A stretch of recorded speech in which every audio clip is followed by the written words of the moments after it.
Hello everyone and welcome to Castle Bricks & Son, and I'm excited to share with you our 31120 Creator Castle that we have for the most part completed. Now we used 3 sets to make this mock, and we basically just made a supersized version of the 3 sets when you combine them into this one castle. We finished the tower here. We made the tower pretty large. I'm very happy with the way that turned out. We have a nice courtyard here. We still have some work to do in the courtyard, and on the walkways in between the turrets, we're going to add some bricks there to sort of enclose those walkways. But we're pretty happy with the way that this turned out here, as you can see. And here is our castle from the other side.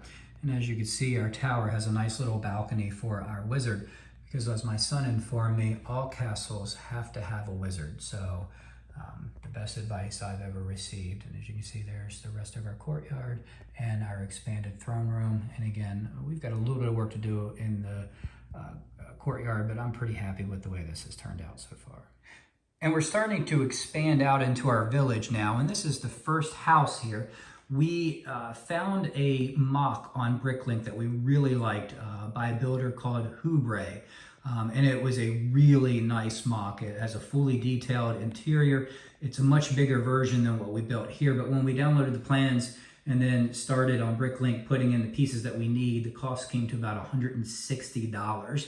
And unfortunately, I do have a real mortgage along with a real wife who would be extremely upset if we spent that much on a house. So this is a smaller version, a much more stripped down version, using mostly pieces that we had. I did wind up having to spend about $20, $25, $30 to get a few pieces there, especially for the roof that we didn't have. But it's not exactly like the mock online, but for about a fifth of the cost. There is no interior. If you buy the plans online, it does have a fully detailed interior that's really nice. Ours would not pass any kind of building inspection, but I like the look of it, and I think I will eventually maybe do it more like what the mock was, but this works for now. It's a great start for us, and we're pretty happy with it.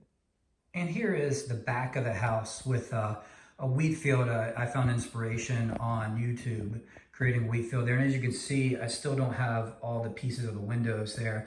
Hopefully we'll get that soon, but it's not that big of a deal. And I've also created a little bit of a pumpkin patch there as well.